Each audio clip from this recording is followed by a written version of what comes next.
கோவக்காய் பொரியல் எப்படி செய்யுதுன்னு பார்க்கலாமா? இதோட பேர் தான் கோவக்காய். ஆனால் இதை செஞ்சால் இதை செய்கிறவங்களுக்கு கோவமே வராது. இதை செய்கிறதுக்கு பெரிய அளவில் இன்க்ரீடியன்ட் எல்லாம் தேவையில்லை. நார்மலாக அவங்க கிச்சனில் இருக்க மிளகா பொடி, மஞ்சள் பொடி, உப்பு, அப்புறம் தாளிக்கிறதுக்கான உள்ள சாதனம் அவ்வளோமே போதும். ஓகே, இப்போ எப்படி செய்யுதுன்னு பார்க்கலாம் வாங்க. முதல்ல கோவக்காயை நீட்டாக க்ளீன் பண்ணி எடுத்துட்டு அதோட 2 சைடு நுனியையும் கட் பண்ணிக்கோங்க. அப்புறம் இப்படி குட்டி குட்டியாக வட்டமாக ஸ்லைஸாக கட் பண்ணிக்கோங்க.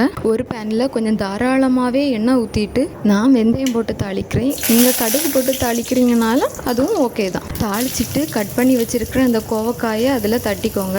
தட்டிட்டு அதுக்கு மேலே கொஞ்சமாக மஞ்சள் தூளும் உங்கள் தேவைக்கு ஏற்ற மாதிரி உப்பும் போட்டு நல்லா கிண்டி விட்டு மூடி போட்டு விட்டுருங்க. அப்புறம் 2 நிமிஷம் கழித்து ஓப்பன் பண்ணி பார்த்தா கோவக்காய் நல்லா தண்ணி விட்டு வந்திருக்கும். இந்த ஸ்டேஜில் உங்களுக்கு எந்த அளவுக்கு காரம் தேவையோ அந்த அளவு மிளகா பொடி போட்டு திருப்பியும் கிண்டி விட்டுட்டு மூடி போட்டு விட்டுருங்க. அப்புறம் 3-4 நிமிஷம் கழித்து ஓப்பன் பண்ணி பார்த்தா கோவக்காயில் உள்ள தண்ணி எல்லாம் வற்றி கோவக்காய் மிளகா பொடி கூடையும் எண்ணெய் கூடையும் நல்லா பைண்ட் ஆகி வந்திருக்கும். இந்த ஸ்டேஜில் ஸ்டவ் ஆஃப் பண்ணிவிட்டு இறக்கிக்கோங்க. சிம்பிள், கோவக்காய் பொரியல் ரெடி ஆயிடுச்சு. இப்போ தெரியுதா கோவக்காய் கூட்டு வச்சா நமக்கு ஏன் கோவமே வரமாட்டேங்குதுன்னு.